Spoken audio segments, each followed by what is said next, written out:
Thank you, everyone, for being here today. We are starting with our work session. First item is the Convention Hotel and Downtown Development project. The second item is our Public Project Community Support Fund overview. So we will start with Evan Raleigh and Carrie Painter. Good morning, Mayor and members of Council. So we are here to talk about the next stage of our request for information process for our hotel and downtown development project. And with us we have Tony Peterman, who is the Executive Vice President with JLL, who is going to come to the podium in just a moment and provide you an overview of the content of the RFI, also review with you the timeline that's going to take us from issuance of the RFI, which we hope will happen on June 1st, to the receipt of RFPs for our new projects. So without further ado, I will turn the podium over to Mr. Peterman, and we'll go from there. Tony. Good morning. So today, we are going to briefly review kind of the fundamentals, the goals, how it was prepared, how it will be marketed, and then walk through the document itself, talk about timeline, and then open up to Q&A. Probably 10, 15 minutes to the Q&A. So the goals, as the same goals as that existed in the last go-around 2 years ago before the pandemic, right? This RFI, request for interest, is to attract attention of developers, investors, hospitality community. They're aware, they check your meeting minutes. We have been getting emails from various parties for months, so they're aware that this is back on your plate. The RFI itself, I've got a copy of the old one here, is really to communicate what you're trying to do, right? Your goals, what requirements in terms of the number of keys, the quality, and then some of your preferences as well. And so we, in a very succinct way, try to tell Raleigh's story, all the great things that are happening and that continue to happen to your community in this document, and then finally a call to action, right? How they submit their submission of interest. So this draft, and we started with the old one, and the decision was made early on to not try and completely reinvent the wheel. This worked very well last time, so we just updated it, right? And city staff, the convention center, the Visit Raleigh team got together, as well as the steering committee that was formed for this project was involved in this draft, as well as the hospitality group. And how will it be marketed? A couple of different ways. One, there will be, as last time, there will be a website that the city hosts. We'll have all the information, including the RFI. There will be a press release locally done. JLL will market it through our channels, right, through our kind of master database list. And also, there will be an open house in early June, or at least it's planned, we're planning on having an open house, much like we did 2 years ago, and you may recall in Los Angeles, there's two big hotel investment conferences, one in January in LA and one in June in New York. The timing of this played well, so assuming that this is approved and it rolls out, it would be a good time to host another open house on your behalf with the city team in New York, June 6th. So let's look at the RFI. And we're going to open it up to questions at the end, but I just wanted to kind of point out some of the key things that we highlighted in red. It won't be highlighted in red for our audience once it goes out. But the fundamental difference, as you all are aware, because it came from council, the hotel pad remains the same, the 500 keys. However, the other tower, as opposed to 2 years ago, the focus was on office. This time it's on residential. So that was made clear in the RFI. And the development teams or developers are being invited to do one of two things. They can submit interest on the hotel and the office tower, or the hotel only. This RFI will not be receptive to developers who are interested in only focusing on the residential tower. I said the office. That was a misspeak. So the focus is on hotel. So flipping the page, the opportunity that's been updated with all the great things that have been going on downtown and within the Raleigh community. Going down to city goals, I mentioned earlier, the focus is on the hotel, 500 keys with comparable meeting space, national brand, upper upscale, full service hotel. The other tower, the residential mixed use, again, the focus away from office. It can still include some office, but the majority of it would likely be residential mixed use. The other component that changed, I think, from last time was the strip of land in between your two sites. It was undetermined, I guess would be a good word last time. This time it's been a clear direction that it would not be vehicular in nature, but would rather be a pedestrian plaza, which actually works well with the development too. I want to have some further conversation about that. Okay. And then moving down to important dates, as Evan said, the hope is to issue this on June 1. On June 6th would be that conference that I had mentioned in New York City. July 1, we would ask for questions from developers to be submitted to us. Approximately July 15th, 2 weeks later, those answers would be submitted to the interested developers via your website. And right now we are asking the submittals to be provided back to us by August 19th. So that's about 10 weeks. Sometimes we do 8 weeks, but given that it's summertime, and things seem to generally take a little bit longer these days, regardless of what you're talking about, we extended this out a few weeks, and it also gives the time for teams to come together, gives them a couple more weeks. But the August 19th obviously is something that can be discussed. Number 4, how you're doing. I think the big takeaway here is the fact that although your occupancy, like most major cities, are still below what they were in 2019, your average daily rates for hotels is up from 2019. That's good news. And the incentive package that existed 2 years ago is the same. Then we show them on the next page. We show them the map of downtown, including all of the things that transpired over the past 2 years, and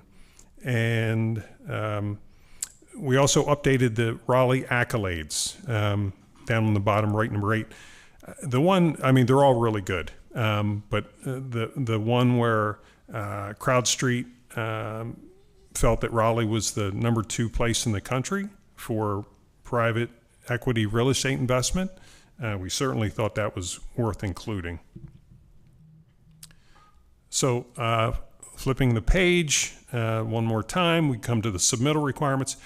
This is pretty much the same. Generally, we're looking for an introduction of who they are, what they've done, what their experiences are, and probably the most important part, where have they turned vision into reality in the past, right? And helping us understand their process of doing that. The one highlight here that we are looking at in red that's worth noting is that assuming that the city opts to go to an RFP after this process, only teams and developers who submit a response to the RFI are able to take part in the RFP process. So that's an important part. And finally, again, the open house in New York City, that'll actually be hosted in JLL's offices, which is half a mile from the conference. The one thing down below that it was pointed out that I was we should review is the fact that we've asked the respondents to direct all the questions to the project team and through the website, and not to have direct contact with council. So the potential timeline, assuming it goes forward and assuming we get the RFI issued June 1 and we ask them back on the 19th, we vet those after the 19th, probably take a few weeks to a month. At that point, the RFI and council has the ability to do anything it wants at that point, stop the process, sole source, make a short list. There is the possibility that the RFP could be prepared concurrent to this process. So if timing was important, that would probably save a quarter. But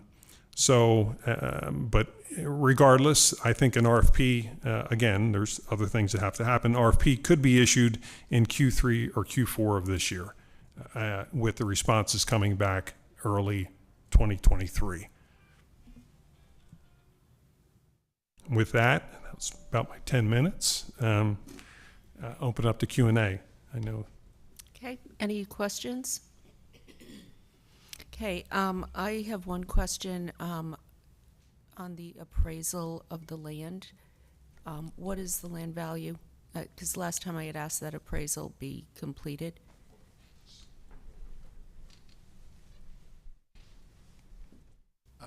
We did just have the appraisal done. It is $32.4 million for the combined site. It's 2.5 acres, so it's essentially $14 million an acre. I'm sorry, that's $12 million an acre. No, it's $14 million an acre. Sorry. This is the third real estate deal I've done this morning, so I apologize. Are there any questions about that? Nope. The half acre is the right-of-way or plaza down the center, which is still very valuable to the development, even if the building isn't sitting on it, either as entry, plaza, or subterranean parking. So it is still a valuable piece to be considered. Okay. I would like to revisit the strip in between. I know that originally it was meant to be street, the continuation of Fayetteville Street, and I had suggested we look at a plaza, but I've since talked to staff in the planning department and others who suggested the street. So I want to revisit that and get input from staff on that before we make a final decision. Okay. I don't think, recalling the conversations we had 2 years ago, I don't think it was a checkmate either way from the developer standpoint. It makes it, no one had anticipated building anything on it, as Ralph just said, but I think it makes, given that your two pads are fairly tight in terms of square footage, it changes the easements and it allows more flexibility. It made it a little easier. So I think from the developer standpoint, they would prefer a plaza, but again, not a checkmate. Mm-hmm. Okay. All right. I think we're all set and anxious to go. Oh, perfect. That's it. All right, thank you. Thank you.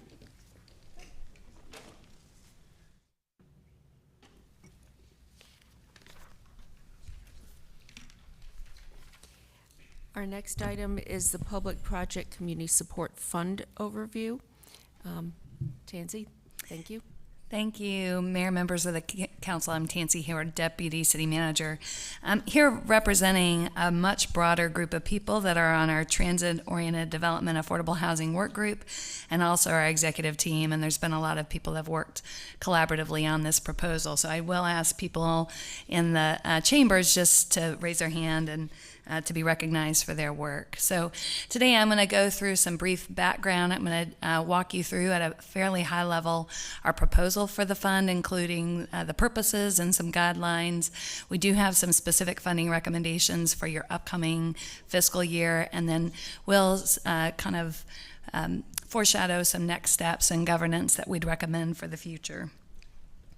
So I think this group and the public has heard in the in the past about our transit-oriented development affordable housing work group. So when we began work on the bus rapid transit, the council asked staff to be very conscientious about how we worked together, particularly in coordinating our transit investments with land use and affordable housing considerations. This group has matured and is now quite large. We have not only planning, transportation, and housing that participate, which was kind of the core group, but has grown to include our equity and inclusion department, our community engagement office, parks, recreation, and cultural resources, finance, budget, and communications. I probably left somebody out. And you can see a little synopsis on the top. We're on our second work plan. And as we've gotten deeper into the implementation of bus rapid transit, we have focused, have continued to focus on land use and affordable housing, but you'll see things represented in that things, IT, parks, culture, art. So we really want to make sure that we're leveraging these, all of those policy objectives of the city. So to take you back a little bit, in September of 2020, the City Council had a presentation from the Equitable Development Around Transit Guidebook. And the EDAT that a lot of people refer it to has helped to steer a lot of our follow-up actions as a work group and as a city. So that includes the TOD overlay districts that you've heard about, some of the comprehensive plan amendments that have come forward to you, some of our affordable housing initiatives, and then the station area planning that is now underway in an advanced stage in New Bern and will be beginning in the southern and western alignment soon as well. You'll remember in that presentation there was also a highly conceptual recommendation for the development of an equity fund, and the goal there was to offset any inequitable impacts or outcomes associated with the build-out and operation of the city's bus rapid transit system and associated transit-oriented development. And a number of staff members have worked together really hard to build out around that concept, what that could look like on the ground. That original concept, it was a very brief part of the plan, or that guidebook. The original concept was to devote a percentage of new tax revenue generated from development in the corridors to a fund. It did speak to some of the things that potentially could be supported: affordable housing, homelessness, community organizations, public art, pedestrian safety. So I'm going to probably, going forward for the public, use a term value capture. Value capture is just a shorthand of way of saying taking tax revenue and then dedicating it to a purpose. Since that time, we've done a lot of research and refinement on what this fund could be and how it would be funded. So on this slide, you'll see on the left some of the things that we did in terms of research and concept development and some of high-level refinement. So we did do a lot of research in terms of other cities that had value capture strategies, what the governance, the purpose, the funding looked at that. We looked at other cities that had more equity-focused initiatives and tried to learn about that. So some of the places that we learned from was Arlington County, Houston, Detroit, Austin, Portland, Cambridge, and Seattle. In doing that, we also looked at our existing programs and where we had very strong funding sources and robust programs and areas of focus and emphasis that have come up through both the Equitable Development Around Transit Fund and some of our station area planning and other outreach around BRT to see where we had areas of interest from the community and where we had strong programs and funding and where we had weaknesses. And then we did try to better understand what were the things that we were hearing in terms of community priorities through the EDAT, through the New Bern Station Area Plan, and through the Dix Edge study. So some of the concept refinements that I'm going to go into more detail here is, you heard that I did not refer to this as the equity fund, so we are not recommending that this be called the equity fund. That we believe that it would not be as descriptive to what we're trying to accomplish. So the recommendation here is to call this the Public Project Community Support Fund, because it is really, we do a lot of work around equity. We have lots of goals around equity, and this is a very small subset of our broader goals for equity. We have recommended that we shift away from a value capture funding model. So what we learned is value capture would be a back-loaded funding stream where a lot of the community interests and needs are front-loaded on the early parts of these projects. And we have multiple areas that we're trying to reach. And we didn't, what we have seen in other places that have value capture, some areas profit from a value capture methodology and others might not. And so with a proactive funding methodology, we can be a lot more intentional about where we want to make investments and at what level we want to make those investments. The next piece is the original equity fund concept was very focused on bus rapid transit. And we have stepped back and are recommending that we think about this more in terms of impactful catalytic projects, regardless of whether they're transit projects or they're other projects that could have neighborhood impact. So you'll see in our recommendations, our focus is no longer just bus rapid transit.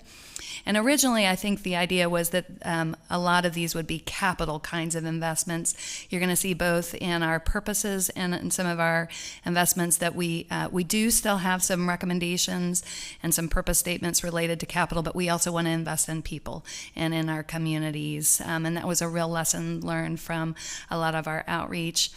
And you are going to see that for the most part, we're not recommending direct affordable housing recommendations. We know that we have a robust funding source already for affordable housing and a lot of strategies. We saw a lot of other needs that weren't served by existing programming that we thought that this had an opportunity to fill.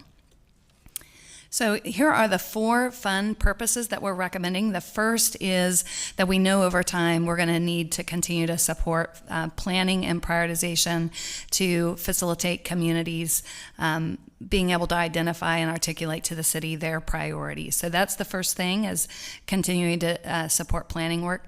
The second is to offset impacts and leverage business opportunities due to catalytic public projects. So this is both supporting businesses to make sure that they can leverage and benefit from investments that are happening, and that they can be good partners with their communities surrounding them.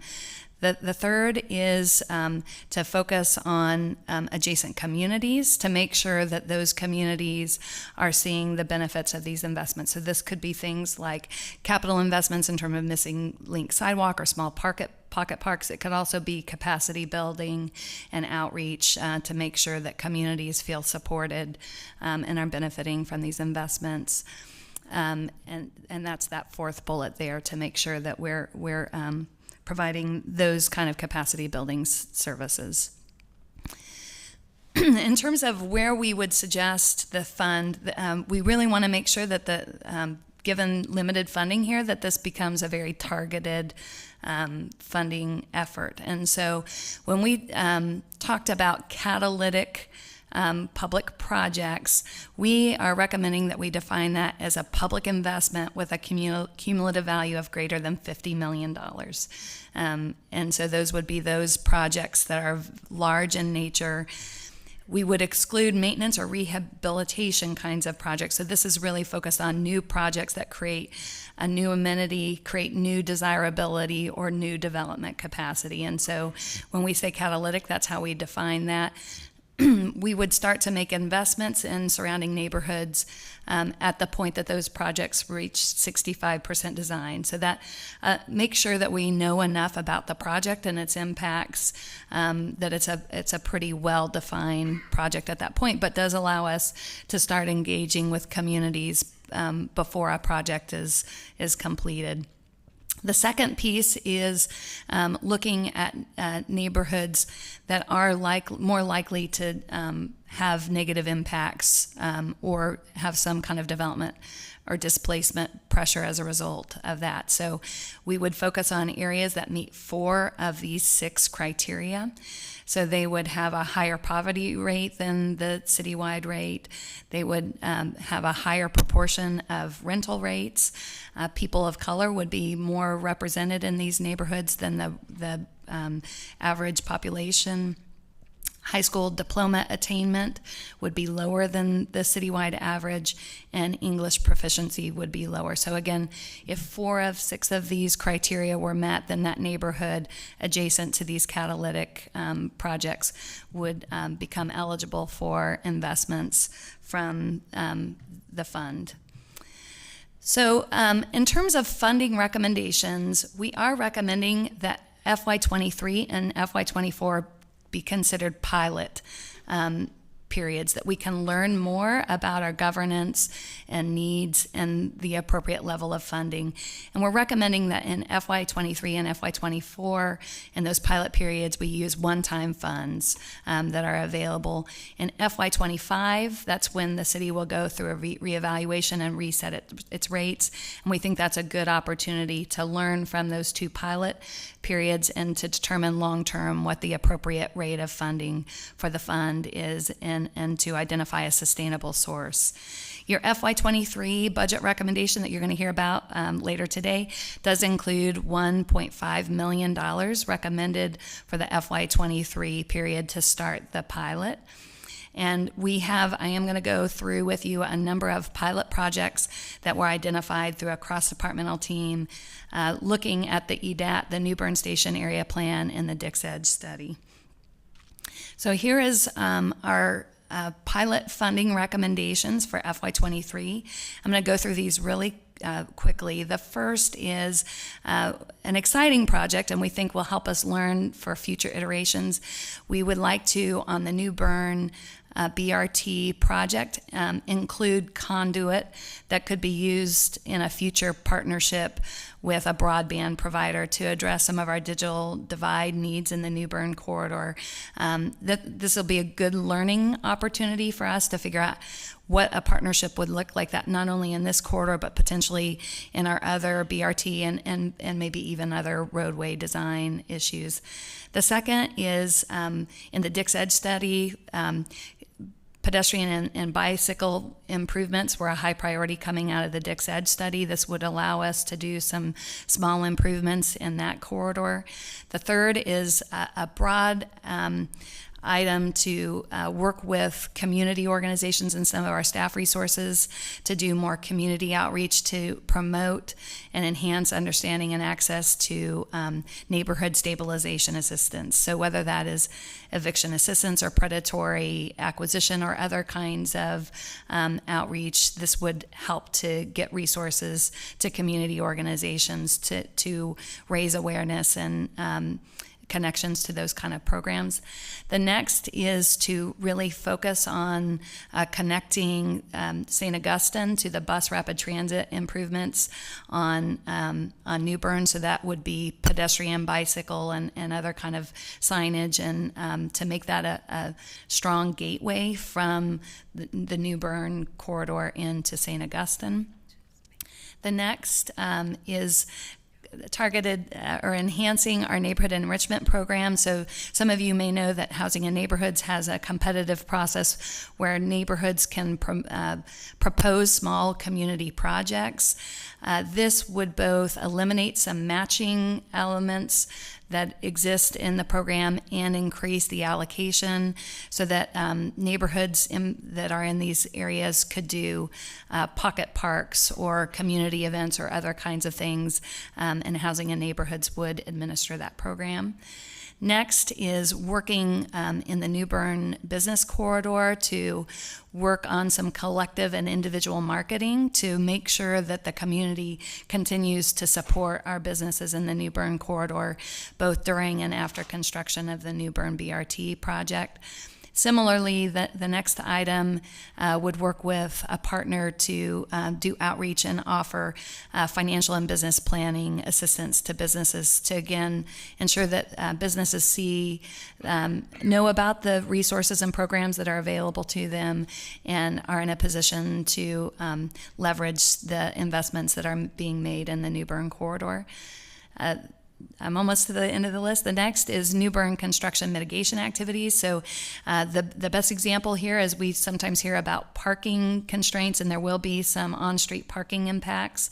So one example of something we'll be looking at is there a way that the city can identify short-term parking mitigations that would take some pressure off of the community and our businesses there. And the last is we will be working to build out more formally future funding allocation and a governance process.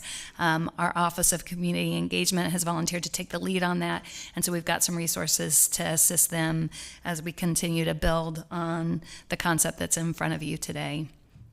So next steps, again, $1.5 million is included in your recommended FY23 budget. We will begin outreach to community partners to inform the scope and the selection process for community outreach and business assistance pilot items. So we have not yet identified who are community partners and the precise scope for those items. With positive direction from the council, we will certainly start that more in-depth scoping and outreach. And then last, we do have a broad framework of how what the governance would look like in terms of more community engagement. We did rely heavily on the Dix Edge and the New Bern Station area to identify the priorities that are in front of you for FY23, but we do have a governance model that we would anticipate utilizing in future years, and so that would be a next step to build out that governance and community outreach to inform future allocations and recommendations for this fund. So with that, I'm happy to answer any questions. Councilmember Branch, then Councilmember Cox, and Councilmember Fort.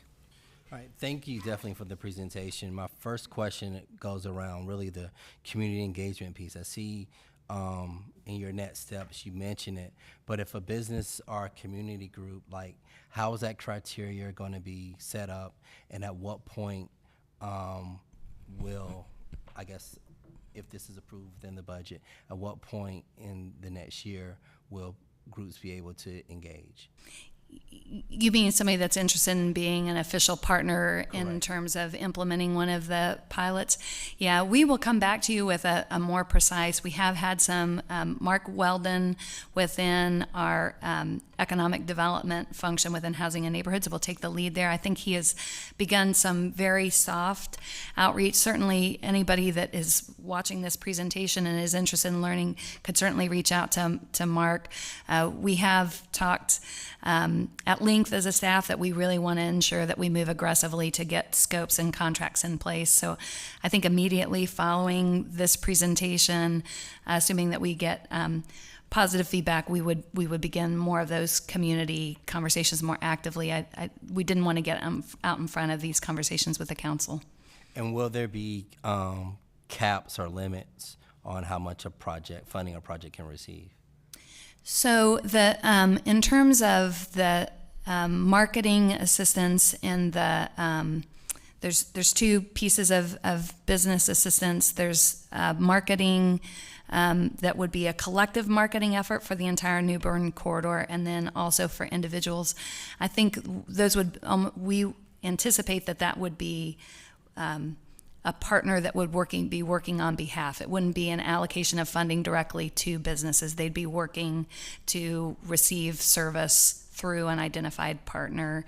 And then in the case of financial planning and business planning, we have not finalized what the contract there, if there would be a series of providers that would be identified and people could choose. But again, the city would directly contract for those services, and then partners would work with those service providers. So we wouldn't be providing funds directly to businesses. They'd be getting those services.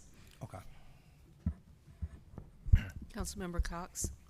So the total working group, they've been working on this for some time now, I guess. Is that correct? The equity, this concept, yes. Like for about a year? Yes, I believe that's right. Okay. So that's a staff working group? The transit-oriented development affordable housing work group. There are two groups. There's a broad work group, and then we have an executive team, which is largely comprised of directors and assistant directors. Okay, so one of the things I've learned about city government and all government is that there are lots of meetings when things like this are being worked on. So during those meetings, have outside organizations participated? Have any citizen groups participated or industry groups participated with the working group in those meetings? No, there has not been any direct participation. These are internal staff teams. There have been a significant number of community meetings in terms of all the processes that are directing this. So the equitable development around transit was a highly involved number of community workshops. The New Bern Station area plan was had a lot of community outreach, and as did the Dix Edge study. So that the information that was used to develop these recommendations did have a high level of involvement. I do believe that some of our staff leads in housing and neighborhoods have spoken in very broad terms with some of the stakeholder groups. But again, we haven't talked in this level of detail about the proposal, knowing that we were going to be presenting it to the council. Well, in terms of these presentations such as this, it would be useful. I certainly would find it useful if we could be presented with the number of outreach meetings that have taken place, where those have happened, dates and times, what organizations have participated, what citizen groups have participated, what developers or development organizations have participated, in order to get a full picture of what the citizen engagement is really like for something like this. We can certainly get you a summary for the Dix Edge, the equitable development, and the New Bern Station area planning summary. Again, there was not any specific outreach on this concept proposal itself, but happy to follow up and get that summary to you. And to follow up on Mr. Branch's questions about engagement, you indicated that if someone has a specific proposal, there will be engagement with those persons or organizations, but I'd like to hear more about just general citizen engagement about these proposals. And, is it possible to have citizen engagement to hear from the community what the community believes the needs are, and be able to develop an RFI, for example, around those ideas? Yeah, so thank you for that feedback. Again, for FY23, to allow us to move quickly and get to do some learning. Again, we did rely on those existing plans that already had community engagement.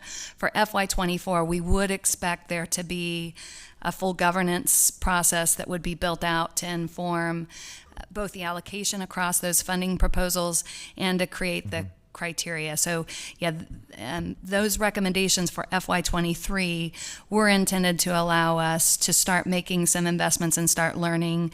And we are very clear that both FY23 and FY24 we would consider pilots to learn more to influence a final recommendation for FY25. I definitely would like to see more about what has happened and what the plans are for the future, because frankly, I'm not seeing it here. And, with the budget constraints we have, I'm hesitant to support, spending additional millions of dollars on something that is not well defined. Councilmember Fort. Yes, thank you for the presentation. I guess my comments kind of echo some of what Councilmember Cox has raised in having conversations with folks, particularly, interestingly enough, on the New Bern corridor. I'm not sure these recommendations sort of match what the community has raised as issues. And so I think having some feedback from the community members about what their vision is really going to be important, because I'm not so sure that a lot that's, recommended as, some of the pilot funding is going to match what the community members what their vision is for the BRT on New Bern going forward, or even as relates to the Western Corridor as well. So that would be my question. What happens if the community pushes back on what you're proposing? I mean, then what's the option? So certainly we do intend to follow up with community organizations about what the scope. I'll go back to the items. I don't.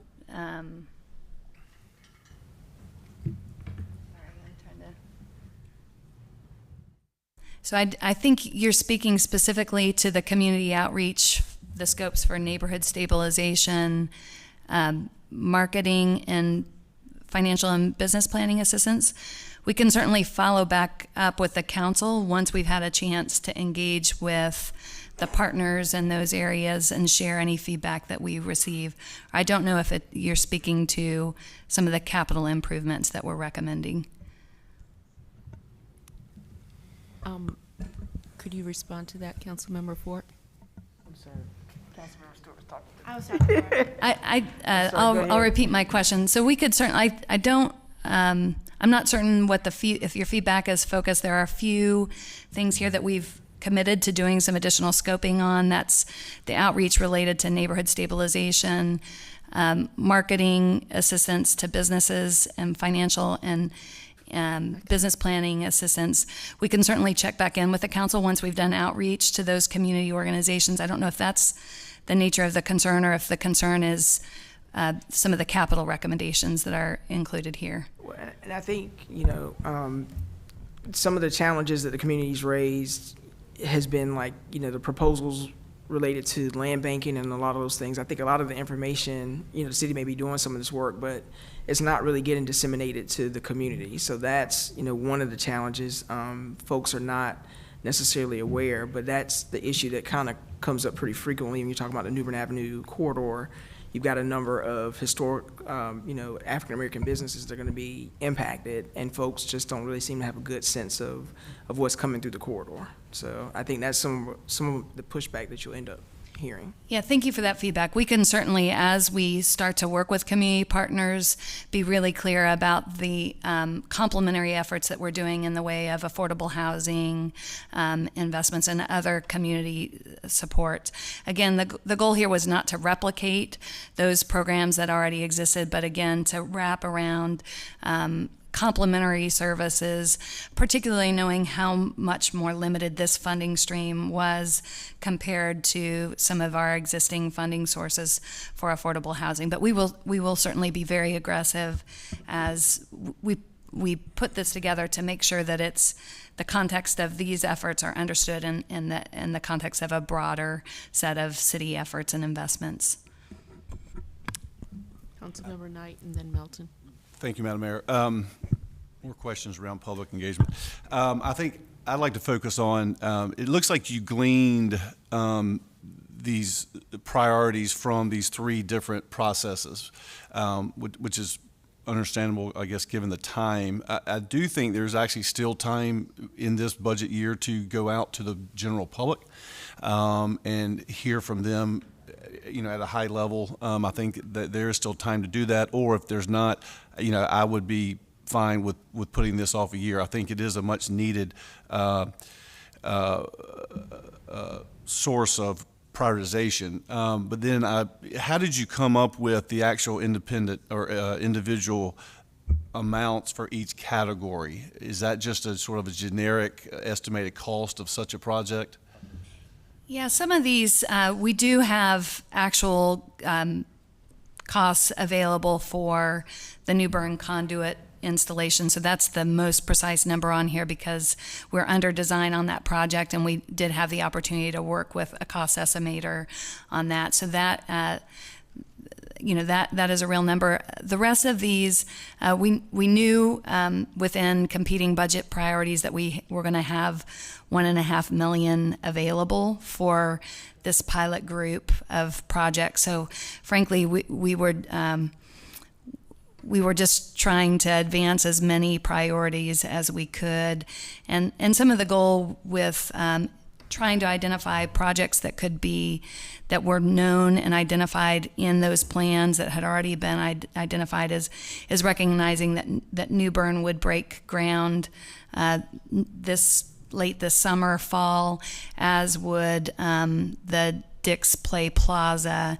And so we felt that there was benefit in identifying concrete investments that could be made as those projects were built. We could certainly, and again, we did value, just as you did, a higher level of engagement going forward in terms of governance, and very much did anticipate that would help to inform and create priorities for FY24. We did worry that the time to develop those governance processes and do that outreach might cause us not to be able to make those expenditures before those projects, both the New Bern and Dick's Play Plaza, actually broke ground. So that, again, that was our approach. That was why we looked to some of the plans that were already under path. Now, the council has not formally adopted either of those plans, but I know in other cases we have brought forward some implementation opportunities that we saw from those plans that we thought would demonstrate good faith to the neighborhood, that we were trying to actively implement those plans that the community had participated in. So I appreciate that. Thank you. And so, I mean, I appreciate you want to get it as specific as possible so the council knows what they are funding with a new program like this. But I do think, and I'm supportive of moving forward, but only if we have taken opportunity to make sure that this meshes with what the community wants. And I think there are ways to still do that this year. If they're not, then maybe we should wait till the next funding cycle to move forward. Thank you. Councilmember Melton, and then. Yeah. I think I'm disappointed in the direction that the discussion at the table has gone so far. And it may be because it's been a minute since council has had a touch point on this work, but none of this happened in a vacuum. And the whole equitable development around transit fund, the idea was to sort of help mitigate some of the unintended negative consequences of investing in bus rapid transit or some other projects that can be both transformative for a community but have, as I said, unintended negative consequences. And so it sounds to me like staff took the feedback from all of these other engagement works that have happened along the process, the station area planning and transit overlay district, and incorporated it into this first pilot set of recommendations. And just as a reminder, we're going to have the transit overlay district, which will work with the land banking and with density bonuses for affordable housing. We've got the affordable housing fund, which you've highlighted, and and some other work. But this was really, I think, intended to be the thread that ties it all together and kind of lays on top and looks at this fund is earmarked for projects that can help backfill some of that other work. And so I don't see any of this as being something that we should wait on. I don't think it's something that clearly wasn't done in a vacuum. I think all of the projects that are on this pilot list make a lot of sense. There are things that aren't really being hit on with the Affordable Housing Fund or with the TOD, and I think that's the intent of this fund. And so when you look at the conduit installation for broadband, I think that's great. And so a lot of this, I understand, came from this very engaged process that's been happening over the past couple of years. It's designed for the first 2 fiscal years to be a pilot until this fund is up and running. I'm fully supportive of getting it going now, with the understanding that built into this fund is an engagement process and a process to figure out how the future projects that aren't pilots are going to be determined. So I thank you and the staff for this work. I think we are headed in the right direction, and I'm supportive of getting these pilot funding recommendations moving. Thank you. Mayor Pro Tem Stewart. I just want to second everything you said. You said it way more eloquently than I can. My only thoughts were, wow, this is really incredible and exactly what we've been asking for years, including with the former council, with the 2018 council, when we were doing the equitable development around transit work. So I am thrilled about this, and I just second Councilmember Melton's comments. So definitely there, as far as meetings and conversations, I know staff has pre-COVID and during COVID joining virtual meetings with the New Bern Avenue Corridor Alliance and sharing information with them, which is representative of multiple groups. I mean, when we had CACs, the CAC chairs were involved with this group. Businesses were involved as you know, they were, you know, schedules permitted. I know we set up a group with these stop station areas. We had a big group of names that came in. We narrowed it down to a few, but anyone who actually submitted to want to be a part of that group also was supposed to continue to be part of the communication. And I'm assuming that group is continuing to meet, and I'm sure a lot of things came out of this. I even know, even as far as the Tarboro Road improvement connecting St. Aug and BRT, that conversation, I've been part of that conversation since 2013, and I wasn't even on council at the time. And there's history behind that, and improving that entire corridor. So I do agree. I feel staff has taken a lot of conversations and things. You know, when we talk about, impacts and mitigating impacts during construction, one topic that came up, I know, a long time ago was Jack Seafood and their parking and the sidewalk. And how does construction, how will it impact them? So I feel this is a way as a start. It's a pilot. Is it going to fix every single issue that we have on New Bern Avenue from downtown all the way to Wake Med? No, it's not. But that's why I asked the question, how, in the very beginning, how do communities, how do organizations, how do individuals reach out to be a part of this, to participate? And I think that is the catalyst. If it was $3 million or if it was $500,000. The key is, how do those groups and how those individuals have a chance to be impacted? And our job as council members is to set up opportunity for them to have that. And I hear, the conversation about maybe there are some people that have been missed or not touched. It's our job, if we feel that way, to supply that information and make sure that, hey, staff, you say you touch these people. I get us having a list, let us know what gaps may have been met or may have been missed. So let's, we can provide a list. If there's someone that you all feel needs to be contacted, I know I share it. I share it with staff all the time. I know because I live this area. So I just ask that we go ahead, approve this. 1.5 million.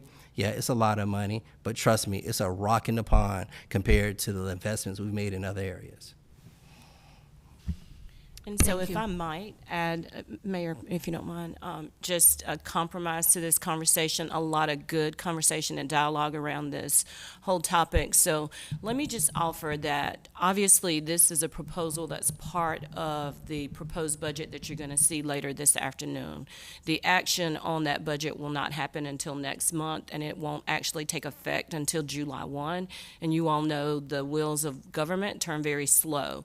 So I would offer that between now and the actual implementation of a program, that staff go out and do a couple of community engagement opportunities so that we can bring the community that has not been part of the current conversations or previous conversations, because our community is changing every single day, to the table to give them an opportunity to digest and process the options that staff have brought forward. And ultimately, if out of those conversations all of this is kind of kicked to the curb, then we will go back to the drawing board. The good thing about this process is staff has worked around the clock for about 2.5 years, trying to figure out how to best address some of the gaps and voids that the previous plans that we mentioned have not addressed. So I think this will be a good first step. It is a pilot. And to Councilmember Branch's point about $1.5 million, it's a lot and then it's a little in comparison to a $1.1 billion budget that we're bringing forward. And this is one of the areas when we talk about investing in our people and investing in our community, this kind of speaks to that. So if you will give us a little bit of time, we will stand up a couple of community engagement opportunities so that those in the community that will be impacted and affected the most will have the opportunity to speak. Yeah, I just want to wrap things up by saying I recognize a lot of the pilot funding recommendations from when I was on council. The Tarboro Road connection was something I specifically lobbied for and could not get approved by council. So I'm really happy to see that up there. That's something that needs to be done. But also even conversations with the business community and others that we have had over the years, I just want to say this this work has been ongoing for at least 5 years, and I'm disappointed in the way some folks have kind of looked at this. There has been tons of public engagement over the years. I want to echo what Councilmember Melton and Branch and Mayor Pro Tem Stewart had said. This is nothing new, but maybe with COVID we've forgotten. I know I've forgotten a lot of things during COVID, but this has been something that's been ongoing for many years, and I just want to tell you, I'm blown away by the work that's been done. I think it's great, and while we're not calling it equity anymore, the equity fund, this is about equity, and 1.5 million probably isn't enough, but I want to thank you.